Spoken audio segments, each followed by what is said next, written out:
She just wanted to eat in peace, but the blonde's joke about people from the outskirts made everyone laugh, except her. The Whitmore Academy cafeteria looked like something out of an architecture magazine. Carrara marble tables, imported ergonomic chairs, and the aroma of grilled salmon mingled with the French perfume of teenage girls. Maya Johnson held her tray with steady hands, but her stomach churned, not from the food, but from the tension that always preceded this moment. His eyes searched for a place, any place. In the center of the room, like an altar of teenage power, sat Brielle Hartwell's table. The daughter of a real estate mogul, she presided over a circle of heiresses who decided who belonged and who didn't. Her blonde hair fell in perfect waves over her Chanel blazer, and her laughter echoed like shattering crystal. Maya chose an empty table in the corner, always in the corner. "Guys, did you see?" Brielle's voice cut through the air like a sharp blade. Maya brought a packed lunch from home again. How cute. It must be a tradition from her suburbs. The silence spread like an oil slick. Then came the collective laughter, nervous, cruel, rehearsed. Maya felt her face burn, but she kept her eyes on her plate. Her homemade lunch, lovingly prepared by her mother, suddenly seemed like a crime against the etiquette of the place. "I heard she lives on the other side of town," whispered Kendall Morrison, a senator's daughter. "Like, really far away. How can she afford this school? She must be on scholarship," another voice added. "Poor thing. It must be embarrassing to be the only one." You know, Maya knew this game. The words were never spoken directly, but the meaning was crystal clear. She was the only black girl in a class of 30 students. She was the one arriving by public bus while others came by Tesla. She was the one who, according to them, shouldn't be there. She finished eating slowly, each bite an act of silent resistance. Her mother always said, "Maya, you're not at this school to hide. You're there to shine." But at that moment, shining seemed impossible when everyone around you insisted on putting you out. As she got up to leave, Maya heard another barb. At least she doesn't have to worry about dieting. She must be used to eating little at home. This time she stopped. Her shoulders stiffened. Something inside her chest began to boil. How far can a person be humiliated before they decide they've had enough? At Whitmore Academy, there were rules no one dared to voice, but everyone knew them by heart. Maya had learned each one through disapproving looks, prolonged silences, and seemingly innocent comments that cut deeper than any shout. Her naturally curly hair had been gently suggested that it be more organized by the pedagogical coordinator. Her colorful nails were considered inappropriate for an academic environment. Even her way of speaking, articulate, intelligent, but with the natural rhythm of someone who grew up listening to jazz and hip-hop at home, was constantly policed. "Maya, could you speak a little more?" Slowly, Mrs. Patterson interrupted during introductions. "So everyone can follow your reasoning." It was always like this. When she showed passion for a subject, she was too intense. When she remained calm, she was disinterested. When she smiled genuinely, she was inappropriate for the moment. Maya felt as if she were always being watched through a magnifying glass. Every gesture dissected, every word weighed on an invisible scale that never seemed to balance in her favor. The other girls talked about vacations in Aspen like people discussing the weather.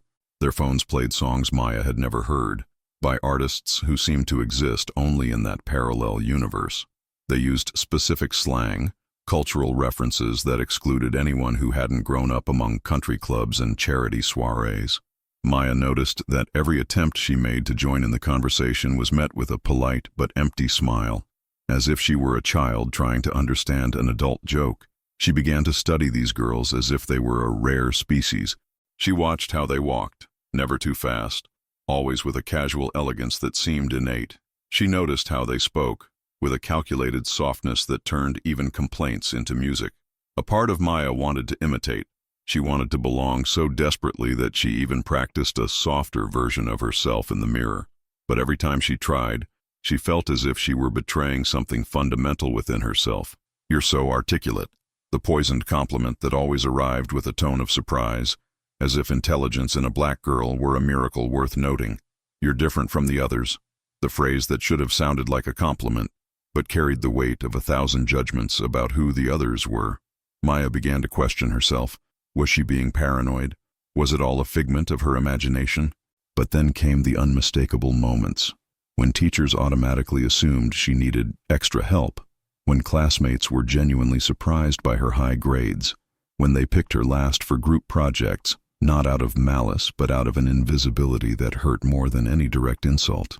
Maya carried the weight of generations on her shoulders. Every time she walked into that classroom, it wasn't just her, it was her mother, who worked 3 jobs to get her transferred to the right school district. It was her grandmother, who cleaned white homes, dreaming that one day her granddaughter could sit at the table as an equal. It was a whole lineage of black women who paved the way with their own bloodied hands. I couldn't fail. I didn't have that right. Every morning, Maya looked in the mirror and whispered the same words, "You belong here." But the voice inside her head responded with a cruel list of evidence to the contrary.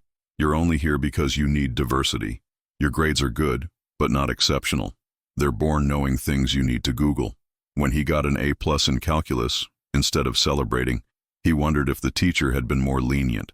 When he received praise in literature, he analyzed every word, looking for disguised condescension.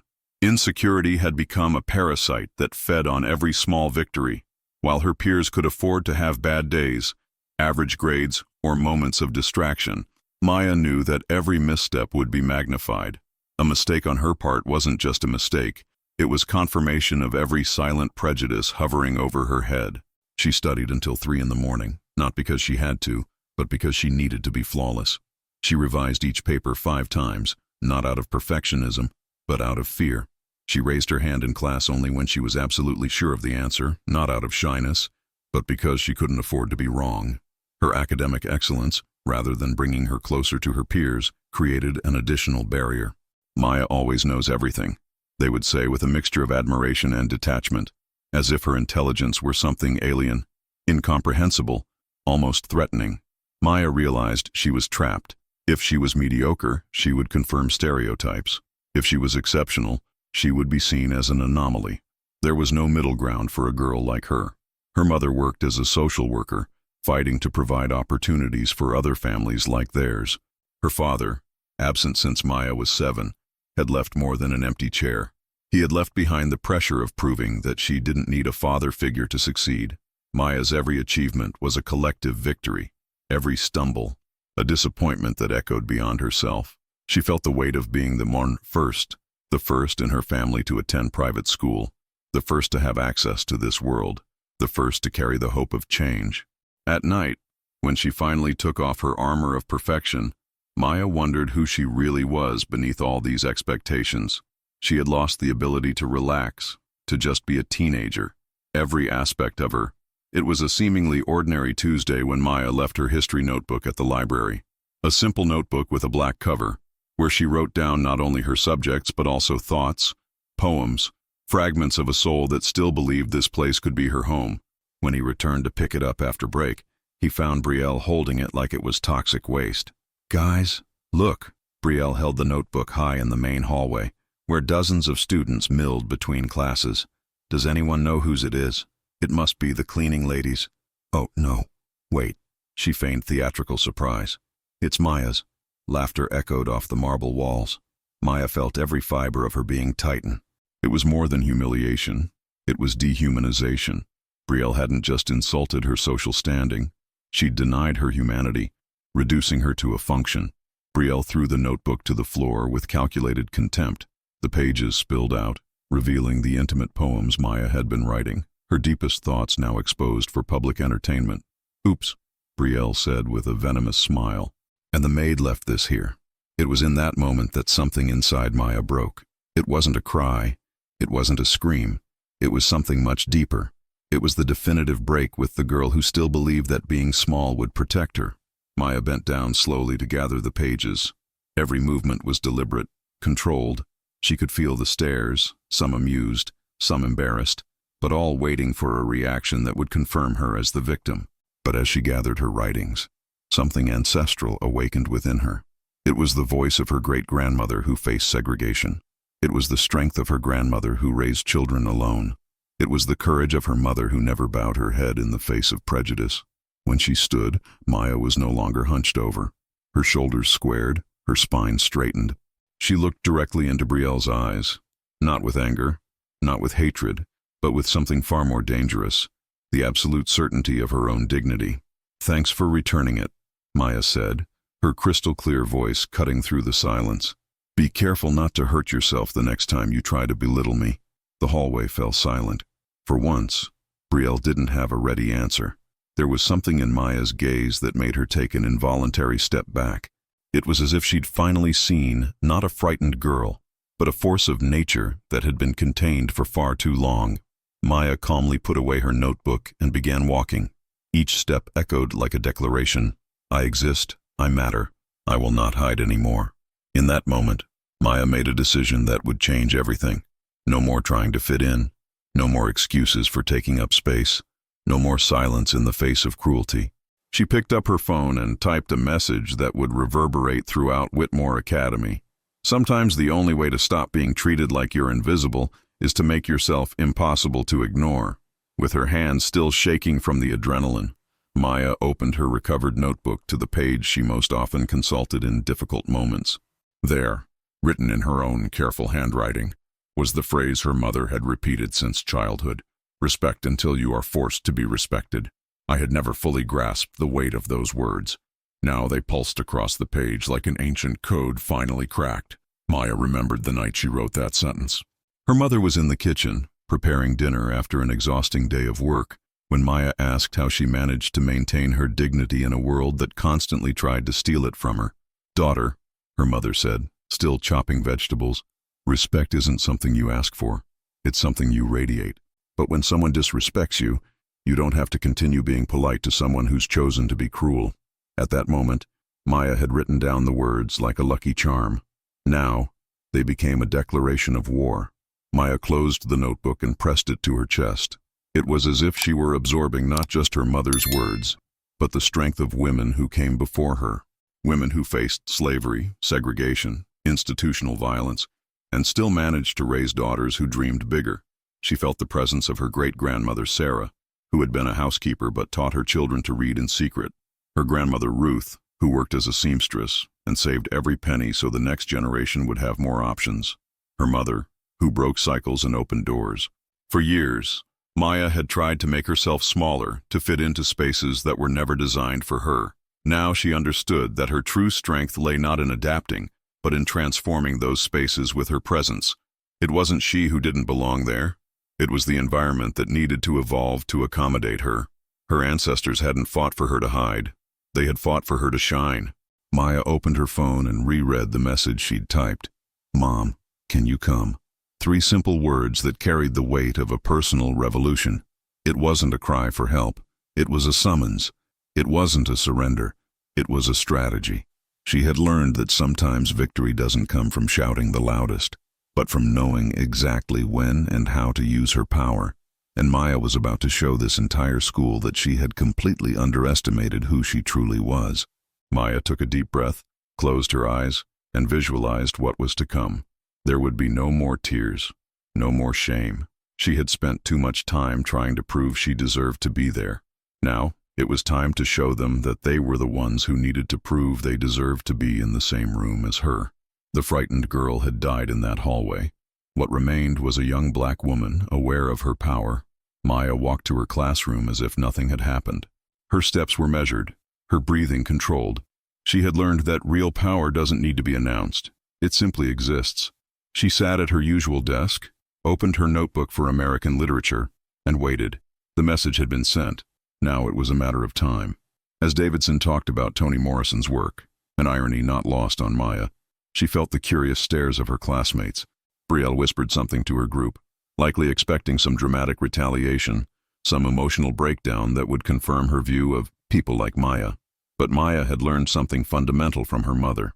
Sometimes the greatest display of strength is refusing to give others exactly what they expect of you. Her mother had always said, "Maya, you don't have to fight every battle with your fists." People who underestimate our intelligence are always surprised when we use our brains instead of our emotions. And Maya had finally understood the depth of that lesson. She hadn't yelled. She hadn't thrown a tantrum. She hadn't stooped to Brielle's level. Instead, she had activated the most powerful support system she had, a mother who wouldn't tolerate disrespect toward her daughter, no matter who the aggressor was. Maya watched Brielle try to capture her attention with subtle provocations, comments about people who can't handle jokes, scornful looks, pointed giggles. Each attempt met with the same response, complete indifference.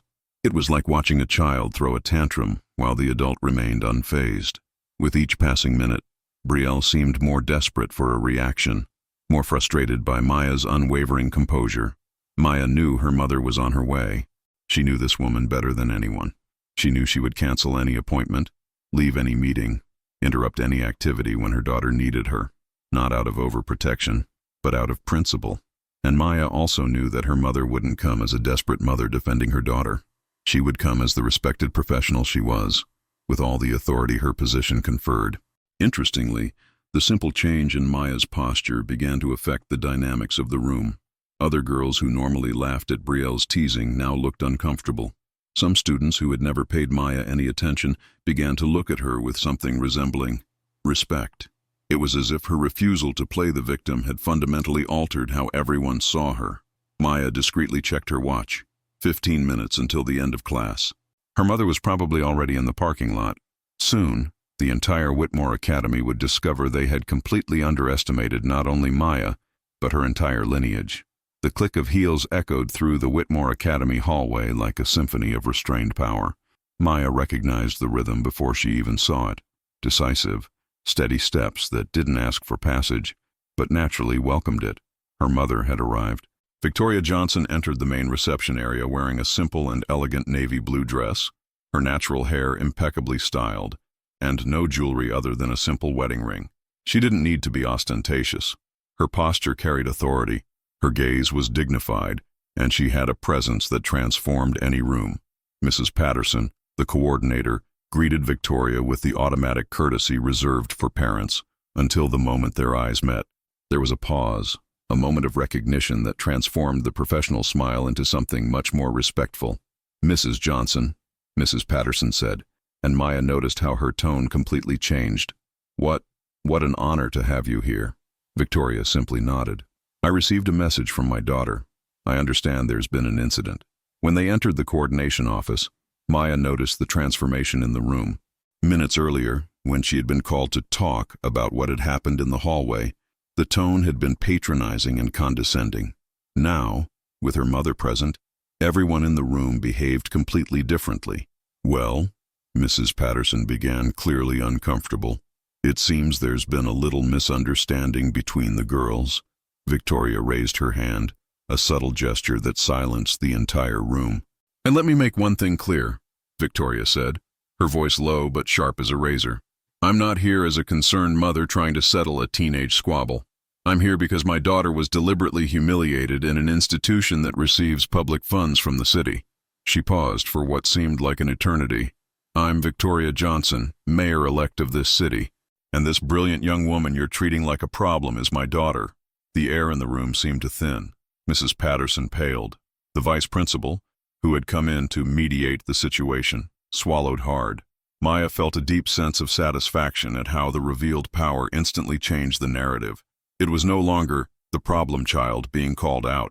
It was the daughter of the person who approved the city's education budget being disrespected in a school that relied on public funds. "Now," Victoria continued, "let's talk about how this institution intends to ensure that all students, regardless of their color, social background, or any other factors, are treated with the dignity they deserve." Maya watched the administrators dance desperately as they tried to reframe the situation. Suddenly, the misunderstanding became a serious incident requiring immediate investigation. The harmless joke became unacceptable behavior that will be punished. Victoria didn't need to scream.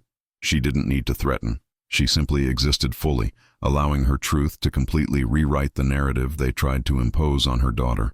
Maya felt something she hadn't felt in months at that school. Pride.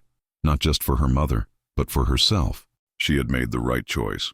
She had activated not only family support, but an entire network of power Brielle Hartwell never imagined existed.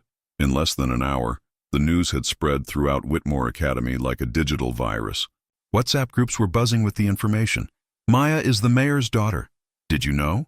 How come no one has discovered this before?" Maya walked the halls, observing a fascinating phenomenon. For the first time in 2 years at that school, she was truly seen. Not as the scholarship girl, not as the different one, but as Maya Johnson, daughter of Victoria Johnson, the most powerful woman in town. Brielle Hartwell had disappeared, literally. She didn't show up for her last classes of the day, and rumors swirled that her parents were already at school, managing the situation. Her circle of influence, once as cohesive as a wall, was now crumbling. Girls who had spent years fawning over her suddenly remembered urgent commitments whenever she approached. Power, Maya realized, was more fragile than she had imagined, based on perceptions, artificial hierarchies, and, most importantly, ignorance about who truly held influence in that city. Something even more significant began to happen. Keisha, one of the few black girls in the previous grade, showed up at lunch and sat at Maya's table. Next came Marcus, a black boy on the basketball team who always greeted her in the hallways, but had never actually spoken to her. "Yo, Maya," Marcus said with a genuine smile. "I always knew you were special. Now I know where it comes from." But it was Keisha who said something that struck a chord. "Thank you for not letting it slide.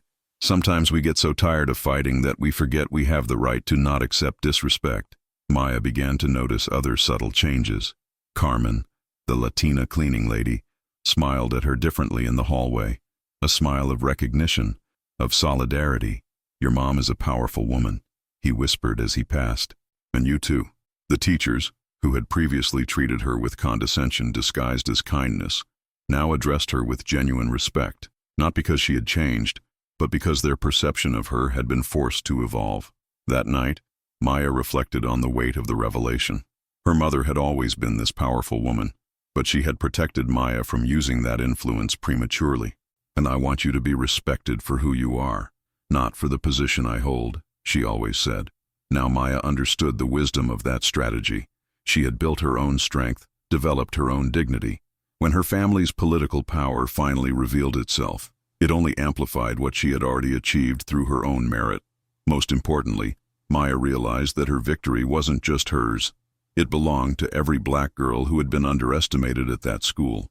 It belonged to every student of color who had believed they didn't belong in elite spaces.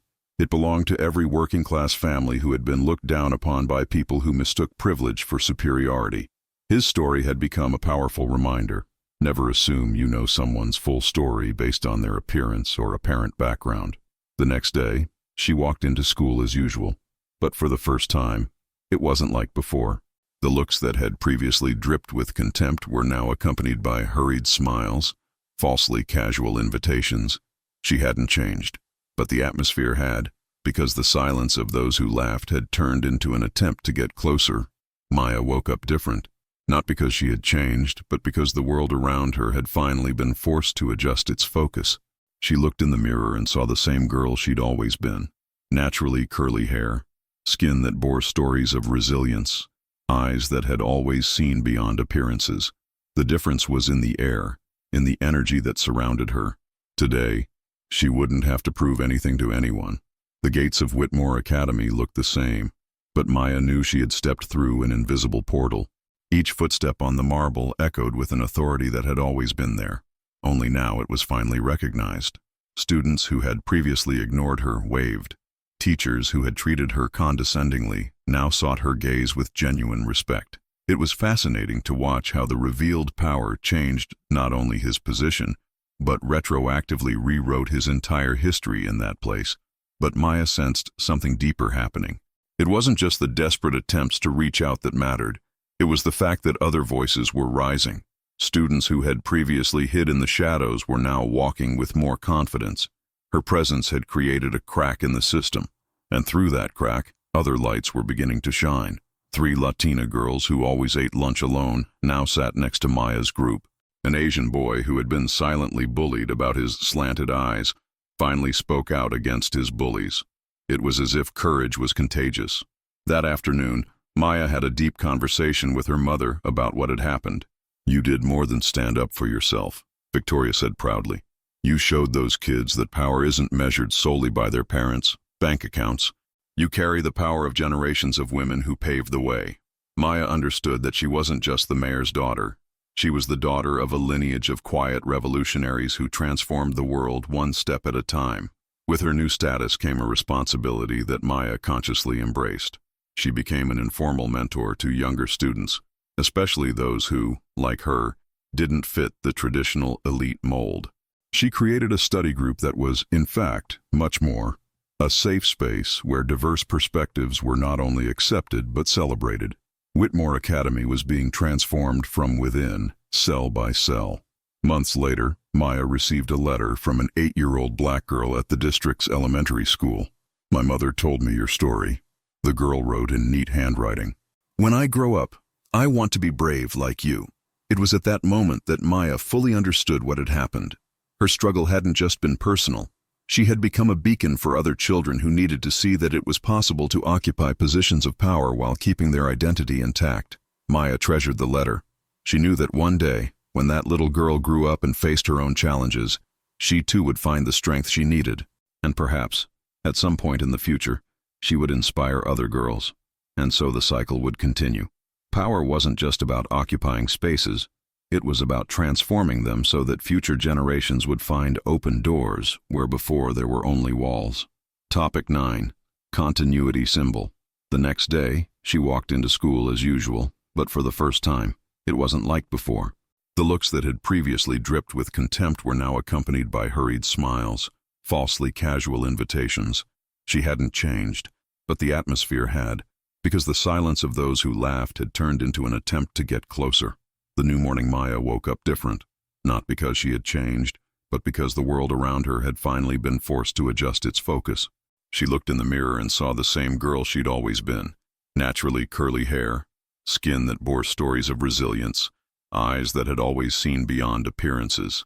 The difference was in the air, in the energy that surrounded her. Today, she wouldn't have to prove anything to anyone. The transformed school.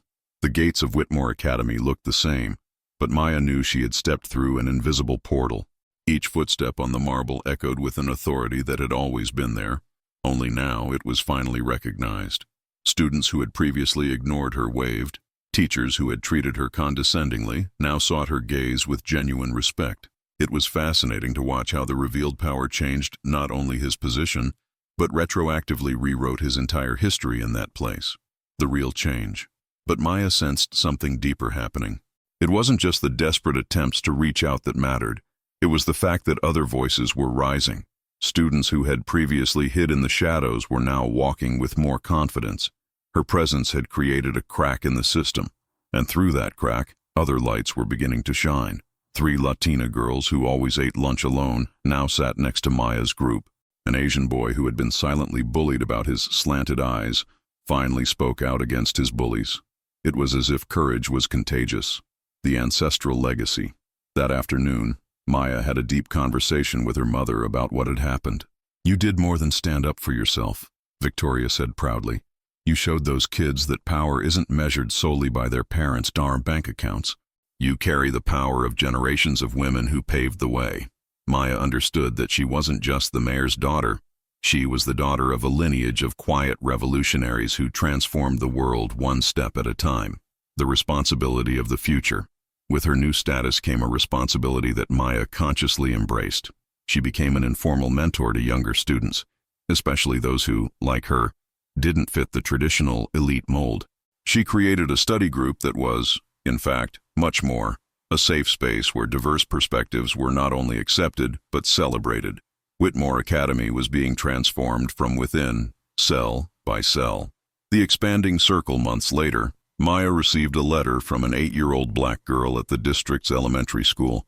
"My mother told me your story," the girl wrote in neat handwriting. "When I grow up, I want to be brave like you." It was at that moment that Maya fully understood what had happened. Her struggle hadn't just been personal. She had become a beacon for other children who needed to see that it was possible to occupy positions of power while keeping their identity intact. The infinite continuation. Maya treasured the letter. She knew that one day, when that little girl grew up and faced her own challenges, she too would find the strength she needed, and perhaps at some point in the future, she would inspire other girls. And so the cycle would continue. Power wasn't just about occupying spaces. It was about transforming them so that future generations would find open doors where before there were only walls. When you become the missing bridge, how many other bridges begin to be built around you? If this story touched you, you are not alone.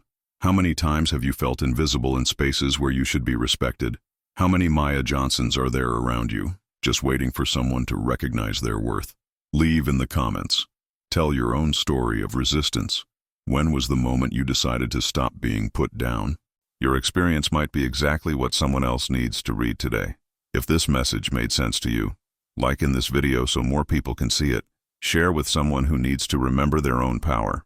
Subscribe on the channel for more stories of Black protagonism, and don't forget to activate the bell, because every week we bring you stories that celebrate our strength, our intelligence, and our right to occupy any space.